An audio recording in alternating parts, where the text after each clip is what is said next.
कालनेमी जो है वो जोर पकड़ रहा है। उत्तराखंड के तमाम शहरों की बात करें तो पर्टिकुलरली हरिद्वार, उधम सिंह नगर, देहरादून में पुलिस ने पहले ही सघन अभियान चला दिया है और मुख्यमंत्री के ऐलान के बाद देहरादून पुलिस को बड़ी कामयाबी मिली है, जिसमें 25 से ज़्यादा ऐसे लोग पकड़े गए हैं जो कि साधु के वेश में तो थे लेकिन उनके कर्म साधुओं वाले नहीं थे।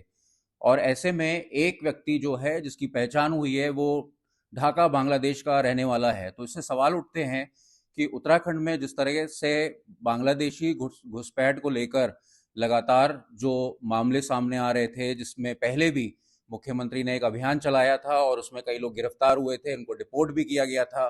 क्या अब ये नया तरीका है जिससे कि साधु के वेश में बाहर से लोग आ रहे हैं और यहाँ पर क्राइम कर रहे हैं? हमारे साथ बातचीत के लिए मौजूद हैं उत्तराखंड के मुख्यमंत्री पुष्कर धामी जी। उनसे जानते हैं कि किस तरह से ये ऑपरेशन रहने वाला है। सर, बहुत बहुत स्वागत है आपका आज तक पर। आपसे जानना चाहेंगे कि किस तरह से ये ऑपरेशन कालनेमी का आपको इनपुट मिला, फिर आपने विचार किया और पूरा ऑपरेशन आपने शुरू किया। किस तरह से इसकी शुरुआत हुई?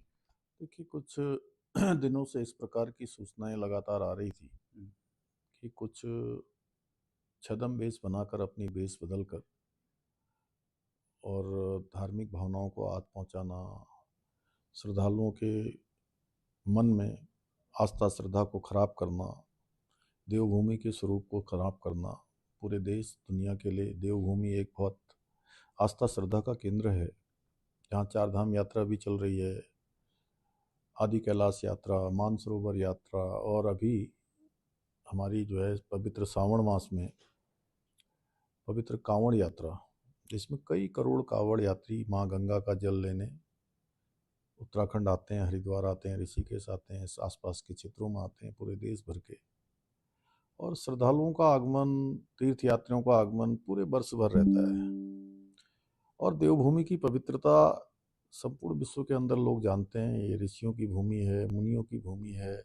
आदि गुरु शंकराचार्य जी से लेकर स्वामी विवेकानंद जी तक सभी महान पुरुषों ने यहाँ पर अपनी तपस्या की है, साधना की है, और सबके मन में देवभूमि को लेकर आस्था श्रद्धा भी है। ऐसे में छद्म वेश बनाकर सनातन को नुकसान पहुंचाना, धार्मिक भावनाओं को ठेस पहुंचाना, ठग ठग ठगी का धंधा करना, गुमराह करना, ये स्थिति किसी भी कीमत पर ठीक नहीं कही जा सकती, और देवभूमि में कदापि नहीं।